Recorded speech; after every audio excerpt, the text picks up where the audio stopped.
Hello everyone, good morning to all of you.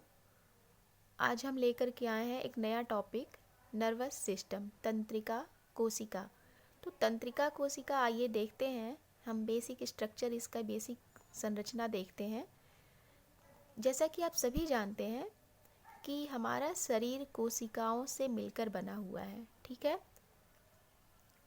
अगर आपको इस तंत्रिका कोशिका के बारे में समझना है, जानना है, तो आप लाइक और कमेंट कर सकते हैं, शेयर कर सकते हैं, सब्सक्राइब कर सकते हैं।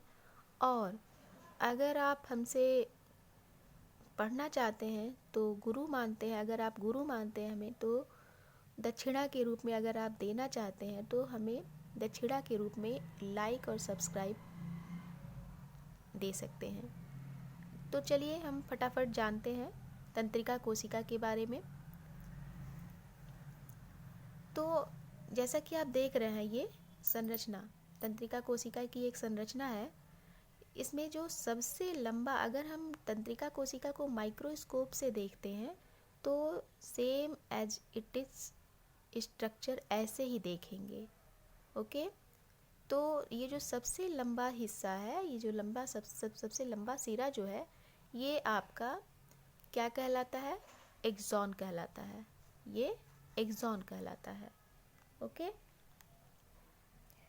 और एक्सॉन पर एक वसा की परत पाई जा रही है जिसे हम क्या कहते हैं? माइलिन शिथ कहते हैं। और इसी माइलिन शिथ के अंदर एक तरह की कोशिका पाई जाती है जिसे हम श्वान कोशिका या कुत्ता कोशिका कहते हैं।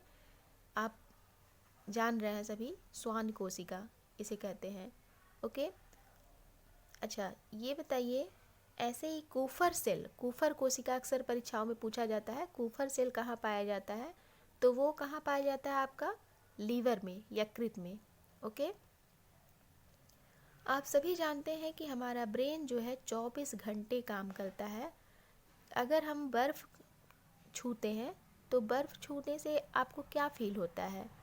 ठंडा फील होता है। तो वो भी हमारा दिमाग ही, ब्रेन हमारा, आपको ब्रेन जो है, मस्तिष्क हमारा, वो अंगों तक सूचनाओं को ले आता है। कौन ले आता है? यही तंत्रिका कोशिका हमारे हाथों तक ले आती है सूचनाओं को, और हमें पता चल जाता है कि बर्फ़ कैसा है, ठंडा है। ओके, तो सबसे हमारे शरीर का महत्वपूर्ण हिस्सा होता है मस्तिष्क। ओके, तो हम स्ट्रक्चर के बारे में जान रहे थे। आइए, तो ये हमारा एक्सॉन हो गया, सबसे लंबा सिरा। यहाँ पे इस एक्सॉन के ऊपर माइलिन शिथ पाई जा रही है, और इसी माइलिन शिथ के अंदर श्वान कोशिकाएं पाई जा रही हैं। ओके, श्वान कोशिकाएं, एक तंत्रिका कोशिका में एक विशेष प्रकार की कोशिका पाई जाती है जिसे हम श्वान कोशिका कहते हैं। तो श्वान कोशिका कहाँ पाई जाती है? ये आपकी तंत्रिका कोशिका के अंदर पाई जाती है। अब देखते हैं यहाँ पे ये जो ऐसे जो धागे नुमा संरचना पाई जा रही है यहाँ पे, इसे हम क्या कहते हैं? धागे नुमा संरचना को डेंड्रॉन कहते हैं। ओके, और इस कोशिका के अंदर एक केंद्रक पाया जा रहा है। ओके, ये एक सेल है, और सेल के अंदर क्या होता है? कोशिका के अंदर क्या है? केंद्रक होता है। तो हमारा जो कोशिका होता है वो दो चीज से मिलकर बनता है, केंद्रक और कोशिका द्रव्य, जिसे हम क्या कहते हैं? जीव द्रव्य के भी नाम से जानते हैं। तो जीव द्रव्य क्या हो गया? केंद्रक, और कोशिका द्रव्य को हम जीव द्रव्य के नाम से जानते हैं। अब यहाँ पे छोटी छोटी कोशिकाओं के चारों तरफ छोटी छोटी कणिकाएं पाई जाती हैं जिसे हम निसल कणिकाएं कहते हैं। निसल कणिकाएं, और ये कणिकाएं किससे मिलकर बनी होती हैं? तो प्रोटीन और एंडोप्लाज्मिक रेटिकुलम, अंतःप्रद्रवी जलिका से मिलकर बनी होती हैं। ओके, अब देखते हैं हम कि ब्रेन, जो हमारा तंत्रिका कोशिका है, किस दो महत्वपूर्ण हिस्सों से मिलकर बना होता है जिसे हम कहते हैं ब्रेन, मस्तिष्क प्लस स्पाइनल कॉर्ड। मस्तिष्क और मेरु रज्जु से मिलकर बना होता है। हमारे मस्तिष्क का जो भार होता है वो कितना होता है? 1.4 किलोग्राम भार होता है। इसीलिए मस्तिष्क, और अगर महिलाओं का देखें हम, पुरुषों का 1.5 किलोग्राम और महिलाओं का अगर देखते हैं तो कुछ ज़्यादा होता है।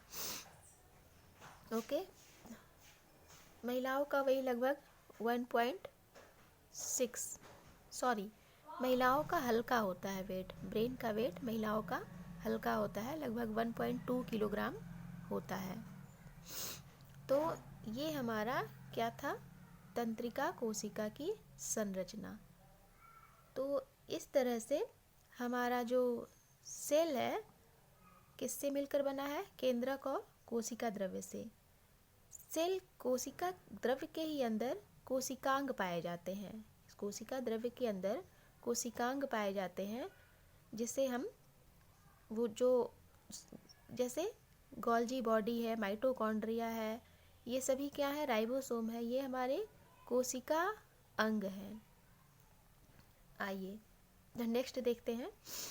तो इस तरह से तंत्रिका कोशिका क्या है? अगर हम डिफाइन करते हैं तंत्रिका कोशिका क्या है, तो तंत्रिका कोशिका तंत्रिका तंत्र की संरचनात्मक और क्रियात्मक इकाई है। ओके, हम इसकी संरचना के बारे में देख लिए और क्रियाओं के बारे में। तो तंत्रिका कोशिका क्या है? तंत्रिका तंत्र की संरचनात्मक और क्रियात्मक इकाई है। तंत्रिका कोशिका में एक धागे नुमा संरचना पाई जाती है, जिसे हम क्या कहते हैं? डेंड्राइट्स कहते हैं। जैसा कि आप फिगर में देख रहे हैं, यहाँ डेंड्रॉन कहते हैं। धागे नुमा संरचना को ही डेंड्रॉन कहते हैं। तंत्रिका कोशिका का जो सबसे लंबा भाग है उसे हम क्या कह रहे हैं? एक्सॉन कह रहे हैं। अब इस एक्सॉन पर वसा की परत को हम क्या कहते हैं? माइलिन शीथ कहते हैं। ओके, फिर तंत्रिका कोशिका में एक विशेष प्रकार की कोशिका पाई जाती है, जिसे हम श्वान कोशिका कहते हैं।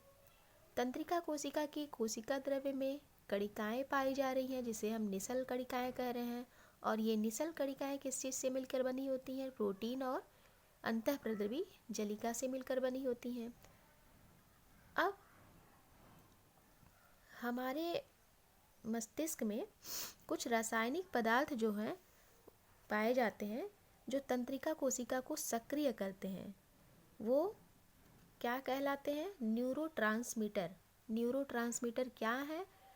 एक तरह के रासायनिक पदार्थ हैं जो कि तंत्रिका कोशिका को सक्रिय करते हैं।